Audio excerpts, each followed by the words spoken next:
Good afternoon, everyone, and welcome to IBMF's VetNet webinars. I hope all is well. In today's VetNet session, we will discuss the importance of financial literacy for entrepreneurs. Today with us on a panel, we have Gary Linder, a highly decorated combat and service-disabled Air Force veteran, founder of We Aim High, and a managing director at Baker Tilly office in Austin, Texas.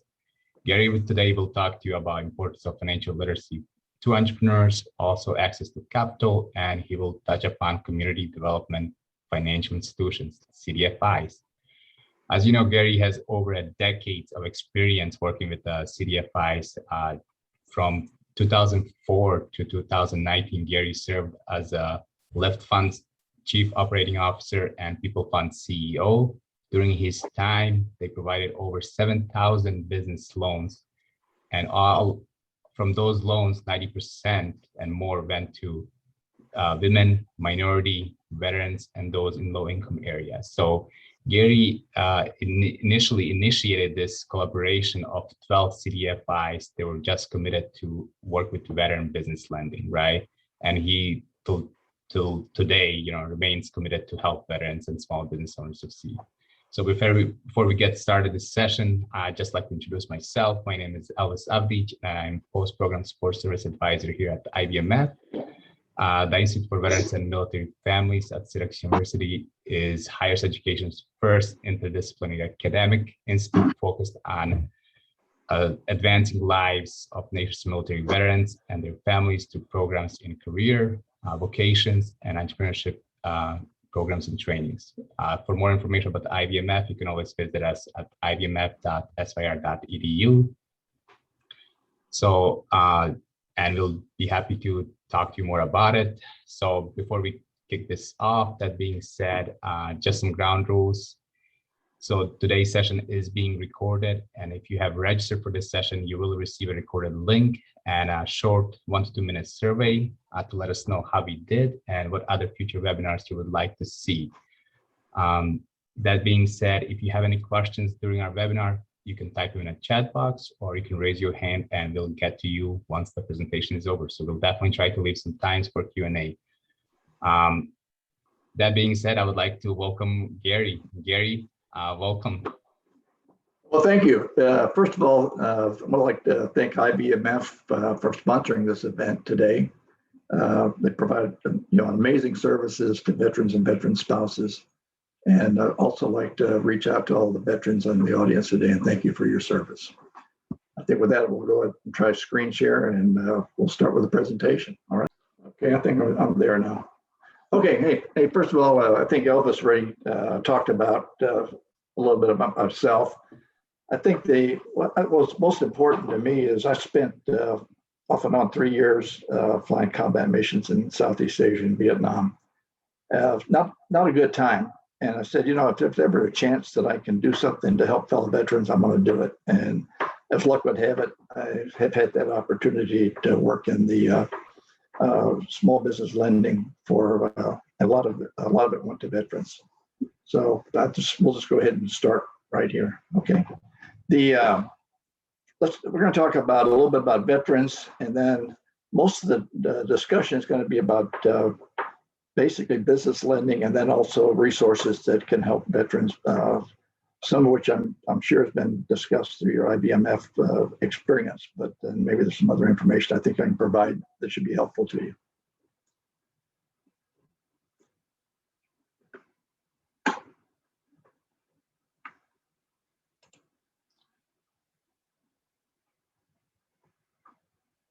Okay, over 20 million veterans in the U.S. right now, and that number is increasing over time. Some of the states, largest states with veterans is listed there. But I think the most important thing, there's 3 million businesses owned by veterans in the United States, and generates over $1 trillion in income, and it employs 5.8 million people. Of the veterans, only right now 8.7 million are age of 18 to 64 in the labor force. There's a lot of aging veterans, obviously World War II, Vietnam, and Korea. Veterans, it's really interesting. twice as likely to be a business owner than the general population. And there's some names that you probably recognize. All of those were started by veterans and have been very successful. And we're going to talk a little bit about, I want to say how to be loan ready. These are some, I'm looking at bank loan ready, and then we're going to talk about alternatives to banking, okay? I think the most important thing is on your credit, your FICO score really has a lot to do with being ready to get a loan, but it has to do with a lot of other things in your life. So I would suggest really spending a lot of time working to increase your credit score, because it may have make a difference in a home loan, a car loan. All those things are a factor. So your FICO score has a lot of implications beyond just getting a loan. What I would suggest, there's a site called creditkarma.com. I actually use that and check periodically at no cost about the TransUnion FICO scores. And it'll tell you if it's going up or down, and how much, and what the trend is, and then why it's either going up or down. So I think I would suggest you using it for your own benefit, and periodically check your, check your credit. As far as getting a loan, things like unpaid collections, past due and default student loans, tax liens, or past due child support are really going to take you out of contention for a bank loan, and really for a loan and for other resources as well. Income sources, if you're going to go and attempt to get a loan, you need to verify with your either tax returns, pay stubs, something to document rather than what your income's been. Business plans, once again, resumes, project use of funds, financial projections, and what have you. Small business, for small business loans, it doesn't have to be as extensive as it might have to be for a bank loan. And then I'm going to talk about the 2 to 3 years of financial projections. We'll talk about that a little bit later. And collateral, once again, adequate. You have to have collateral to support the loan, and some bank loans will at least run 100% coverage, but they value your collateral at liquidation value, not at what you paid for, say, an automobile. So there are some options for loans without collateral, and we'll talk about those. Equity, in other words, if you're not willing to put something into your business, whether it be cash, whether it be equipment, or some tangible asset, nobody wants to lend to somebody who's just come in and said, I want a loan, but I don't really want to put anything into my own company. So most banks require 20% or more, either, like I said, cash, inventory, or real estate. And I guess really it's important, and I'm sure that all of you who are already in a business or thinking about a business to want to make sure that you have something that has serves a need or a want to the general public. If you don't do that, you're going to have a hard time with a business. Character, that's really responsive to a banker or a business lender. If you're responsive when they ask you some questions, that's an intangible, but how you present yourself and how responsive and how honorable you are in meeting your past obligations is a factor. And then the financials, obviously, is essential to any well-run business. And these financial statements, really, to simplify it, a balance sheet is really your assets minus your liability. That's your net worth. And that's just a snapshot of your financial position at any time. Profit and loss, revenues, cost, expenses over time. And typically it's a quarter or a year. And then it's either going to have a net income or a loss, for that matter. So those are important documents. And then always talk about cash flow, because cash is king, and it measures the cash in and out of on a business over a specified period of time.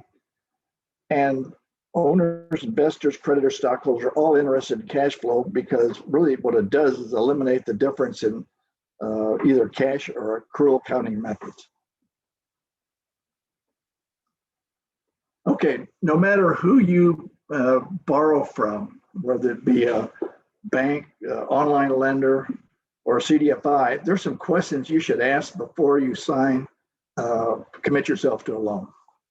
And what most important, and you can read these, but the interest rate, insurance, service fees, the loan interest rate discount, closing costs, and any kind of post-loan support.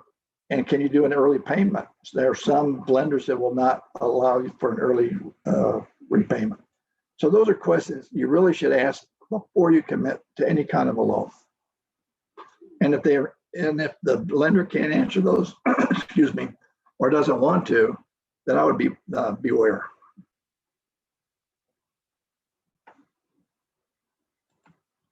So what is a community development financial institution? So typically it's a private organization and it's a nonprofit. The vast majority of community development financial institutions are nonprofits. And to become a CDFI, the U.S. Treasury has to certify that your primary mission is obviously to provide loans and capital to underserved people and communities. So that, and there's what I call a 60% rule. So that if you're a CDFI, 60% of your activity has to be in that market of underserved people and communities. There's an organization within the Treasury called the CDFI Fund, and it certifies and ensures that you're complying with all the provisions of being a CDFI. One thing that the CDFI Fund does that really helps small business lenders that are CDFIs, there's numerous a plethora of grants that are awarded on a competitive basis. So you get grants, financial assistance grants, technical assistance grants, New Markets Tax Credit, which is an enormous program and for large projects, particularly in the distressed census tract. They even provide incentives to banks through bank enterprise awards, bond guarantees, affordable housing. So it's really, as a CDFI, there's, and as a nonprofit, there's all types of opportunities to get capital and financial support from other folk, from other places.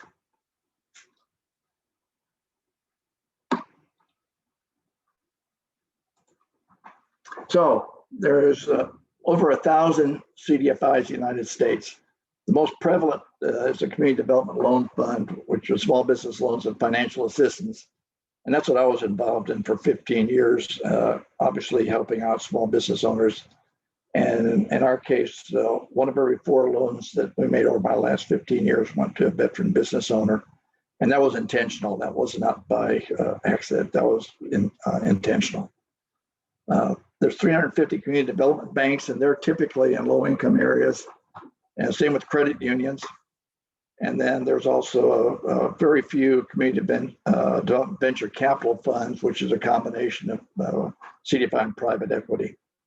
The banks and the credit unions are federally assured and regulated, so they don't have as much latitude as a CDFI does in terms of providing concessions, I guess is the best way to put it. Okay, so why is a CDFI different than a bank? First of all, as I mentioned, it's private, it's unregulated, and it's typically nonprofit business lenders. So as a CDFI, we have considerably more latitude in lending. And we'll go through this real quickly. But typically, there's no application fee. And you look at the FICO score, and you know the thought there is bad things sometimes happen to good people. It could be loss of a job, some kind of a divorce, some kind of a life event that's going to take your credit score and drive it down. We look at that as a CDFI and say, wait a minute, there's some reasons for that FICO score, and if they're willing to do what they need to try to increase it, we want to be able to help as a CDFI. Equity requirements are considerably less, and it varies from CDFI to CDFI, but they're typically less than a bank. I say collateral concessions the same. Say a strength in one area can offset maybe a weakness in another area when you make a CDFI loan. Flexible loan terms for startups. First of all, CDFIs make loans to startups, and that's 2 years or less. Rarely will a bank lend to a startup with less than 2 years experience. No premium, no early payment penalty. And I think the most important thing, and this is, I'm sure that you've been reinforced through your training with IBMF, is the post-loan training and support is essential.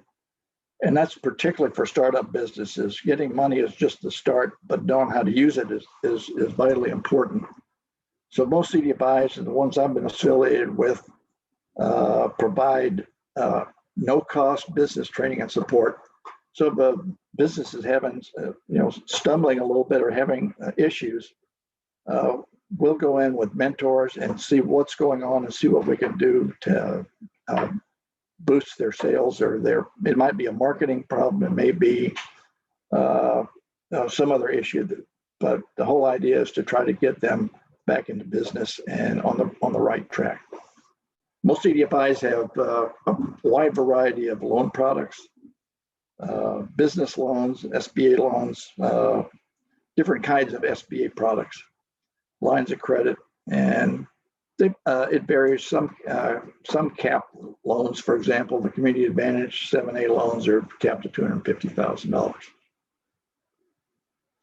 So first, the question is, how do you even find a CDFI? So they're really located in all states. So they, once again, they vary in geographical coverage. Some are local, some are multi-state.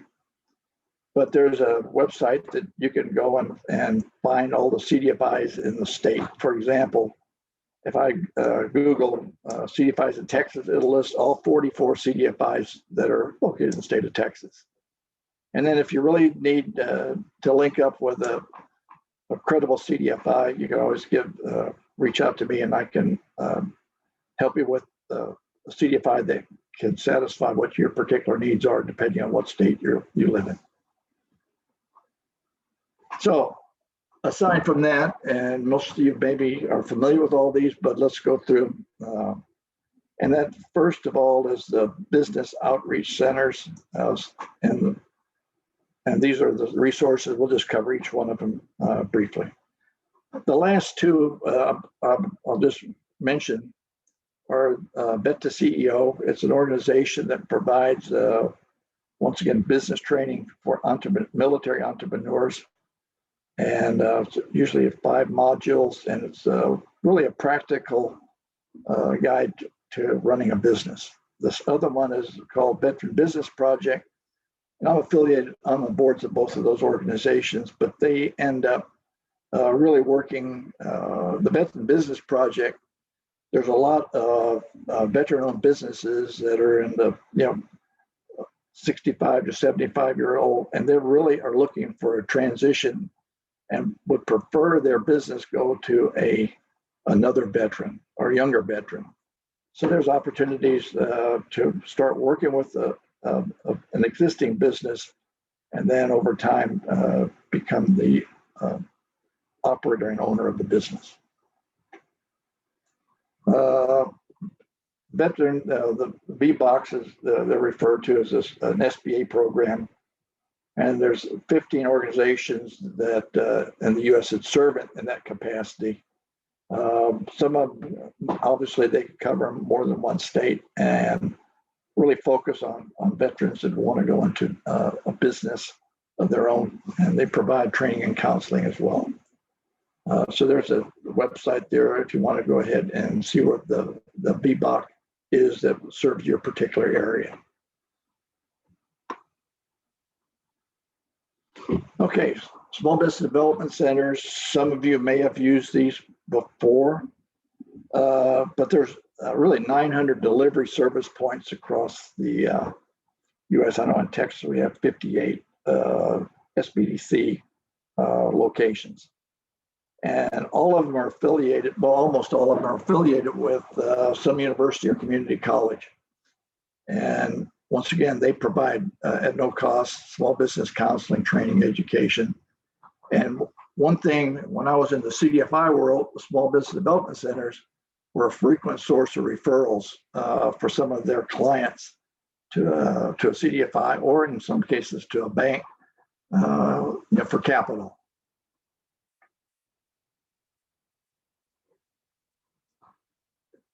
And then the Veteranpreneur, that's really an affiliation of veteran business owners. They have a magazine, and it focuses exclusively on veteran businesses, does a lot of survey information, and all of the, there's, like I said, 3 million veteran-owned businesses, but within the National Association of Business owned businesses, there are 85 corporate members and veteran-friendly 400 corporations. So if you really want to do work with a large company or a corporate, this is really a great resource to find out what contracting opportunities may be available for some of the memberships, some of the corporations that support veteran business owners. And I'm going to use this as an example. Actually, this guy's name is Gordon Logan. We've ran across each other in Austin and found out we were serving together in Southeast Asia and didn't even know it.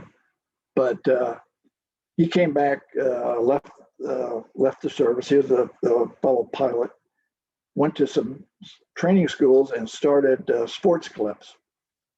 And Sports Clips, he now has 1,600 locations of Sports Clips around the US and Canada. And once again, this is a franchise opportunity. And as you might expect, if you look at Gordon, he is from Texas. So, but he's a great guy. And he's actually has turned over the business to his son. So I think there's always a transition for some of the senior veteran business owners. Some of you may or may not be interested in franchises. I guess the real benefit of a franchise is you don't have to go through all the market research and all of trying to find locations, because that's actually done by these franchises. And VetFran, it's actually the headquarters is in Waco, Texas. It really helps veteran business owners establish, gives them 25% of the franchise fees. So there's a lot of tools going through the veteran component of franchising that could be of great benefit to you. Okay, let's talk about some things that you probably don't want to get mixed up with. And online lenders, I call it fast money, is always very expensive. Credit cards and the payday lenders, we'll talk about those each individually. Okay, and on this online lenders, if you really want quick money, you can get it there. And if you look at some of the criteria, first of all, they'll never disclose an annual percentage rate. But overall, the average is about 40%, which is very expensive money. Sometimes, sometimes they'll daily debit out of your account and no early payoff. So you can take a look, the lower the criteria on the FICO score, the higher the interest rate. So you can see the interest rates can go over 100%. So if you get the $20,000 loan, you'll end up paying $40,000 for it. Cabbage, same. And then Lending Club is probably, of the choices, would be the best of the choices. But once again, all of them have to have at least a year in business and some kind of annual revenue to even compete for an online lender. You see this site, nerdwallet.com. It kind of sounds kind of strange, but NerdWallet is very good at evaluating lenders of all sorts and all different kinds of businesses to tell you, they take out what I call they're an objective evaluator of some of these companies. So that information that I'm showing came from NerdWallet. Okay, capital options. One thing I will tell you is that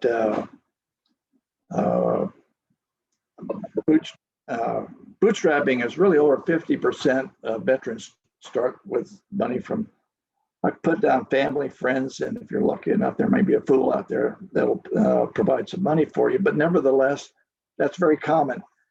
But most people who self-fund find that sometimes the cash that they need typically is more than you've ever projected.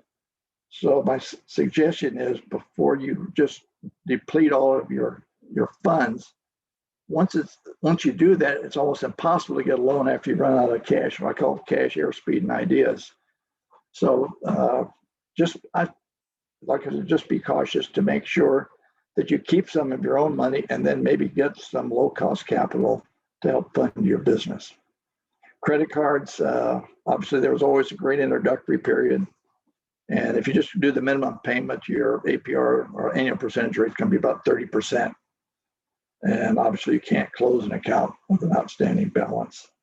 Payday loans, these are acts of desperation when people just have no other choice. And I'll give you, there's a quick example, about paying for $15 for a $100 loan. And when you go through that and extend that over a year, and most people do extend those loans, the APR can be almost 4 times what you originally borrowed. Okay, some other capital sources. Let's start off with crowdfunding sites, and the ones I've listed here are the most prevalent. And I think everybody's seen when there's some real need for, you'll see a lot of GoFundMe campaigns, but Kickstarter has been quite popular and quite successful, and has raised over $1 billion through that program. And then you can just see the whole list of what they're actually used for. But like I said, it's hard to be, you can't have crowdfunding if you don't have a crowd. In other words, you have to have some kind of a way to get people to appeal, that you appeal to people that want to provide some kind of capital, for your particular project. So it is an option, and some people have had success with it. There's some other sites that are kind of interesting. Prosper.com, about almost millions of people have used Prosper, and they use it for either personal loans or business loans, and they're pretty small loans. And it really, you go for a loan, and then actually investors will bid on your particular project. So if you have a project that people are very interested in, it'll actually drive the cost of the capital down for you. So it's a very interesting, and it might be just worth taking a look and see what that offers. Street Shares is a veteran-owned and lends to veteran business, and there's some, obviously they're always looking for capital, so you can invest in Street Shares. Their interest rates vary. I'd say on the low side, around 8 to 10%, a high side 25%. So it's just something that it's worth taking a look at if that's an alternative that you'd like to pursue. SBA, the SBA does not make loans, okay? But they do provide guarantees for some of the loans that they make. $50,000 is SBA, is actually SBA money that they provide to organizations like CDFIs, and there's a cap of $50,000 in those loans. Also, community advantage loans are great, is a great product. Most of our loans that I was in the CDFI world were actually community advantage loans, and it would go up to $250,000. There's some other SBA products, and then there's some 7(a) products that are much larger. These are usually for commercial development or construction loans. So those are for sure some very helpful to you. Okay, obviously the head of the IBMF is Misty. There's her contact information, and then there's mine below. It's obviously we aimhigh.org is a nonprofit that we're run, and then the contact information and the phone number is the same for both. We Aim High, and then I'm in Baker Tilly as well. So I hope that the information has been helpful to you, and then we'll stand by for some questions.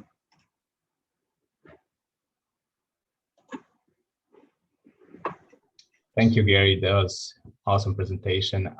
Folks online, if you have any questions for Gary, you can either type it in the chat box or raise your hand and unmute yourself.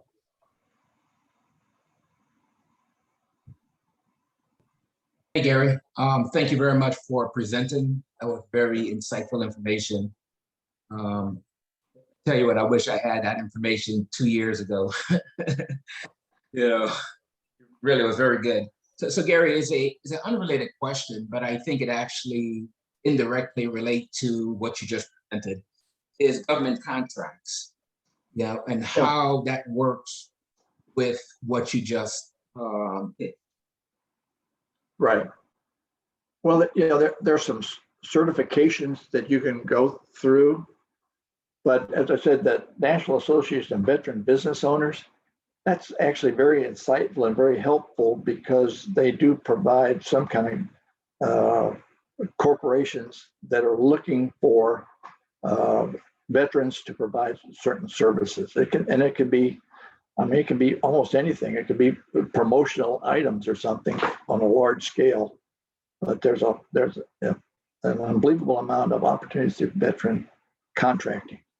And as I said, there's some certifications that you can go through, and I can, if you have any further questions, I can show you how to go through you can be if you're a disabled veteran, that's a plus. If you're a minority veteran, that's a plus. There's different things, there's different certifications. And I've worked with some veterans that have multiple certifications, and have been able to get either contracts sometimes with a municipality, a state, or a large corporation. So I think those are, and once you get a government contract, and I used to be the base commander at Lackland Air Force Base, and we were looking for small businesses. We had a set aside for small businesses, and we prefer to do it with veterans. And I mean, and if you got a contract, for example, and did a great job, you were set for life, because there were so few that were really performed above and beyond. So I think, so there's abundant opportunities. And I know that I've worked with, and I'll mention Bank of America is always seeking veterans to provide services. They have a number of items that they would like to have veterans provide these services. The trick is, and I'll be brief here. The trick is, if you get a government contract and it's for large quantities, you got to be able to produce. That's it's like catching a dog catching a car. Now what do you do with it? But the whole idea is to make sure that you do have the resources to provide the services that they would need. Gary, this last question. So in fact, you just live I think like a 5-mile drive, north from where I'm living. I live in New Braunfels. Oh, okay. So I'm on the. Did you get some hail last night? I think we did. It was terrible, man. It was blowing so hard. It was like, oh man, what's going on? It's but my pool filled up, quite a bit, which is good. So I don't have to use my water. Okay. Anyway, I'm sorry. Yeah. So my last question. I'm on the excuse me. I'm on the chamber board of directors, and so they had asked me to do an article as it relates to veterans and how they add value to the community. And I was just wanting to know if, since you live, just up the street, is how do I then get information? Because when you pitch, you talk about how much money that is generated from veterans and veteran-owned businesses. And that will be something nice that I can actually pull and get some information and just inform the public, what we do in the area. But again, it's a micro, area that I'm focusing on, and I don't know where to get that information. If that information, I spoke with the SBC to see if they can also provide that information. But is there other areas that I can pull that information from? Thank you. Yeah. Why don't you give me a call or email? I can we can take it from there. Okay. Thank you. Hi, Gary. We have a few questions in the chat box here. One is from Josh. He says he has a capital gain from his barbecue catering business. He probably doesn't need a loan, but maybe some insights on how to reinvest. Yeah, that's a good question. On the it's always good to have the good news, you have capital gains. The bad news, you have capital gains, and there's obviously some taxable entities. Believe it or not, depending on the size of your organization, a lot of there's a thing called opportunity zones, and you can take depending on the size of your capital gains, you can put that money to work in an opportunity zone for a project, and then over a period of years, the interest that you would have paid on the capital gains diminishes over about 4 or 5 years, and then you can get the money back without the big capital gain bite that might have happened. So, but if you have capital gains, your net capital gains, I would either put them back into another business, start a franchise, or just as I said, some stable investment that can provide a source of continuing capital for you.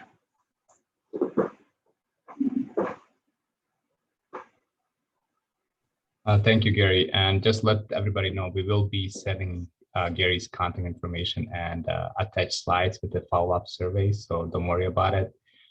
Gary, another question for you in the chat box is about for a startup, what is the best way to underestimate sales and overestimate expenses when you're creating your financial projections? How many years of projection do lenders usually look for? That's an excellent question, because Tip, I'm looking at your question, and it says it seems like it's just the opposite. Everybody overestimates revenue and underestimates expenses. So, and as a startup, what you're looking for financials, I would be very conservative on your revenue estimates and realistic on your expenses. And as I said, sometimes there's a lot of expenses that were never considered, whether it be for permitting, insurance. And I would tell you, if you're close to an SBDC, they can really help you with your projections. And for a startup, it's really difficult sometimes. But I would go to similar organizations or to one of the VBOC or an SBDC, because they can walk you through that process and help you on that. But as I said, in your case, man, you got it nailed if you can do that, because people tend to do the opposite. They'll say, well, I want to make 100,000 this year, and next year I'll make $1 million. Well, come on, get real. And that's so. Just look at all the expenses that go through it, and then you'll have a best way to understand what the sales you might need, to keep your business on positive cash flow.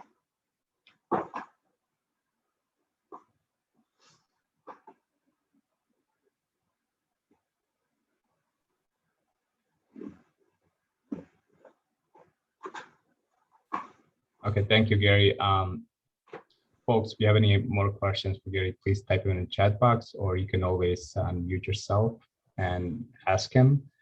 But Gary, until folks get a few minutes to think about some questions, I have a question for you as well.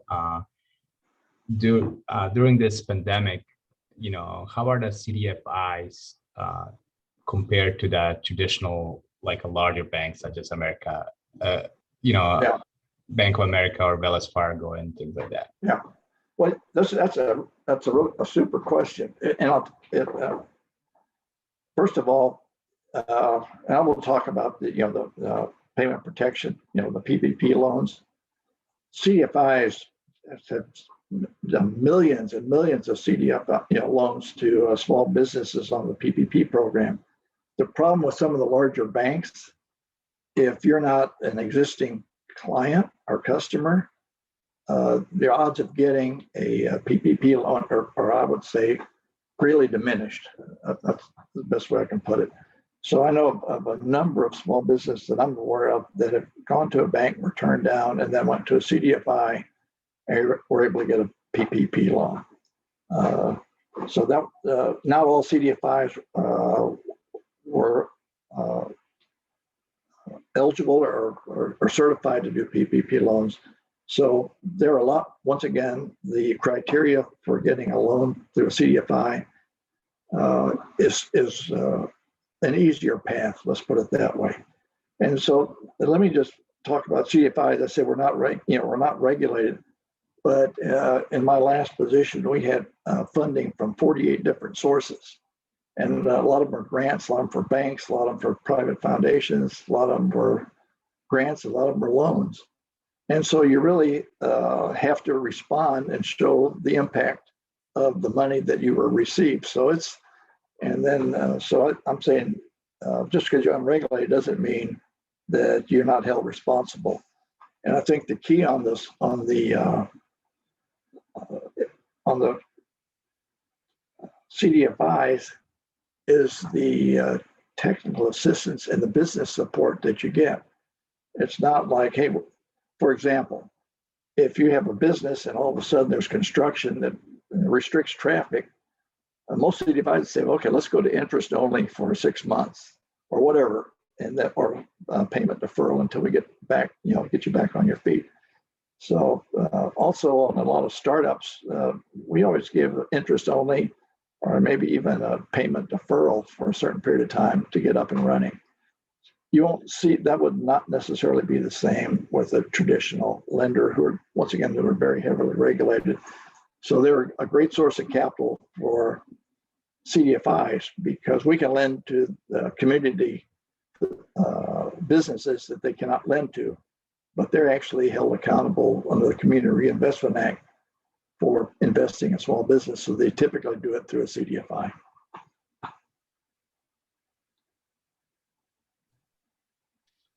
Thank you, Gary. Speaking about the CDFIs, I know I did mention earlier in the introduction that you actually initiated and started collaboration on CDFIs for specifically veteran lending. Yeah. So can you give us a little overview on CDFI that's focused on veteran lending and how are those different? Yeah, there's I'll use JP Morgan Chase actually provided a grant of $3.5 million for over a 3-year period, and to 3 of us, and we were the fiscal agent. So what we did was created a great website, and then we went out and I reached out to all the CDFIs that I knew were really credible CDFIs that had a desire to help veterans. And so we put together 12 CDFIs around the United States. And you can actually, there's a site called vet.loan. It's real simple. And you can see who those CDFIs are. And one of the criteria was to lend to veterans at a single-digit interest rate. That was a ticket to becoming a member of that club. And I know in our case, we were able to, every veteran got a loan at 5%, no matter what kind of loan it was, whether it be an SBA loan or any other kind of loan. As I said, that was one of there's those resources. So if you go to vet.loan, you'll see who all the members are and maybe reach out to one of those CDFIs. It's because you're going to get a loan at a concession, what I call a concessionary interest rate.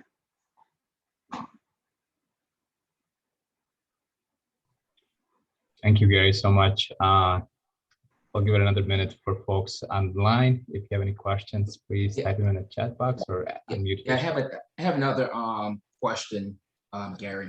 Yeah. It may be that we probably just need to take this offline, but just trying to get a more conceptual idea, understanding, and how to move forward.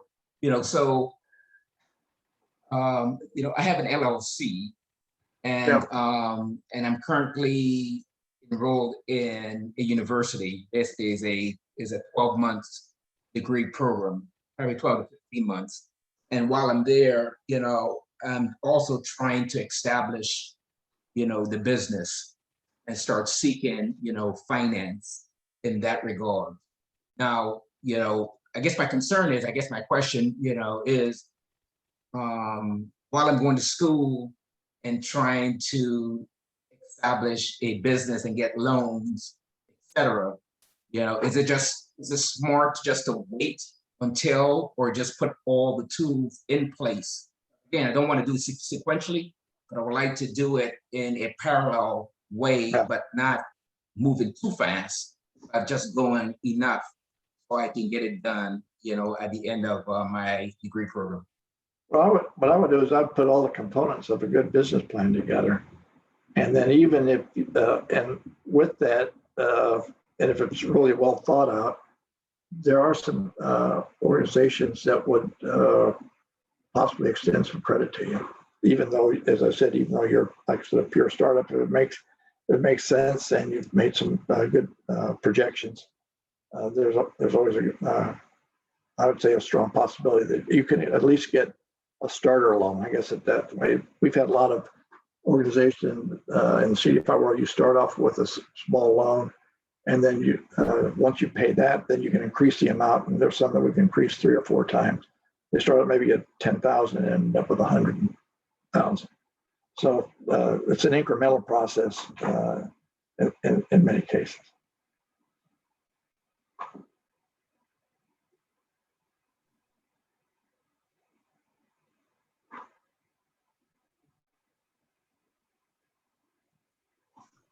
Well, thank you, Gary. Thank you, Steve, for asking the questions. If anybody else had any questions, we still have a few more minutes. We have a question from Jonathan. What's a good loan type for working capital? I'd say I'm used to about $50,000 loans for working capital loans, and working capital loans are fine because they obviously there's a it's maybe to buy inventory, maybe it's to establish social media presence. So working capital loans are very common in the CDFI world. So I say 50,000. And the reason I say that was about an average loan size across the board, anywhere from 5,000 to $250,000. But I'd say 25 to 50,000, which is considered a micro loan, is probably a good way to start.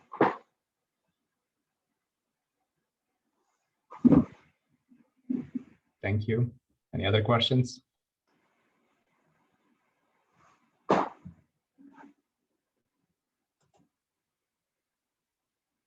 Is there somewhere we can find a biz mentor in a field we are seeking to enter? Yeah, that's a really a good question. There's there are some organizations actually up in the Northeast that have a program where they link you up with a mentor. There's an organization called SCORE. I think I'm trying to think of SCORE. It's some retired executives, and typically they're part of the SBA. And you can generally find somebody in a background that's had success in business that will serve as a mentor. And I've seen a lot of successes in that area. So I would suggest going to a SCORE office. There was small business development centers, but I think I'll say it's a society of. I don't remember the exact acronym, but it's really an assortment of retired executives who volunteer their time and talent based on their experience and helps business in their particular field. go forward. So I would suggest that as a start. Thank you, Gary, for a supporting score. There's another question that says, to supplement your resume, would a character reference letter help, even a tiny bit, with your chance of getting a loan? Yeah, I'd say anything that would establish your credentials, whether it be from a former employee or professor or somebody that you worked with before. Character references are good. As I said, we talked about this intangible of character, and I wouldn't say just that's not going to win the day if you don't have a solid business plan, but it certainly will enhance your. I would say it certainly won't hurt, and it very well may help. Let's put it that way.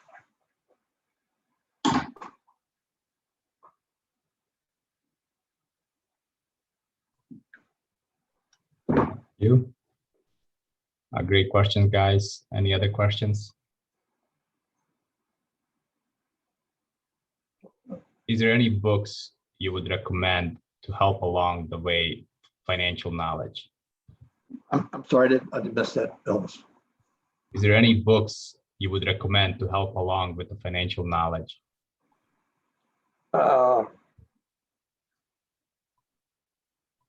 Yes, and right now there's a book that I've actually read, and it was really about putting a financial plan together that makes some sense, and it's really, and I'll send it to you. Maybe you can connect folks with it. It escapes me at this time. But there's a number of books, and I'd say one thing I just would caution people of, particularly veterans. There's a lot of good resources out there, and there's a lot of folks that are out there that would like to take advantage of you. In other words, for $500, I can take your military resume and turn it into a competitive resume. Well, you can do that at almost no cost if you spend a little bit of time with somebody who's actually done that before. So there's a lot of folks that want to provide services at a fee. I'd be a little bit cautious of that. If it makes some sense, great. And I would also look at fellow veterans. Typically, they're going to not do anything that's going to destroy their reputation, and in their career field, and also with other veterans. So, anyway, what I'd like to do is maybe let me sum up and say, first of all, thank all of you for your interest, and also having been working with IBMF. I'm sure that you've picked up a lot of knowledge, and hopefully some of the information I helped will be helpful to you in your entrepreneurial journey. And I'd be happy to help any way I can, but I admire you for doing it. I said, there's people that says, if you have a job, you can make a living. If you run a business, you can have a life. And being an entrepreneur is not, it's not for the faint-hearted. And I've seen a number of entrepreneurs that have failed miserably 2 or 3 times and came back. And I know one private company I work with, they're worth literally hundreds of millions of dollars when they finally figured it all out. But they were lucky that somebody actually lent money to them after they failed twice. So I'm saying it's not for the faint-hearted, but there's some great satisfaction and great opportunities to be a business owner. And I just applaud all of you for doing that, or at least going down that path, and aspire to be an entrepreneur. Maybe we'll see you on the slide someday. Okay. Well, thank you, Gary, again for your time. Thank you all for participating today live. And like I said, if you have registered for this webinar, we will be sending out follow-up survey link with a recorded session, and also a short survey, and attached will be a PowerPoint from today's presentation with Gary's information. So definitely please take a minute to let us know how we did, what other future webinars you would like to see. That being said, thank you all very much, and we'll see you next time. Thank you.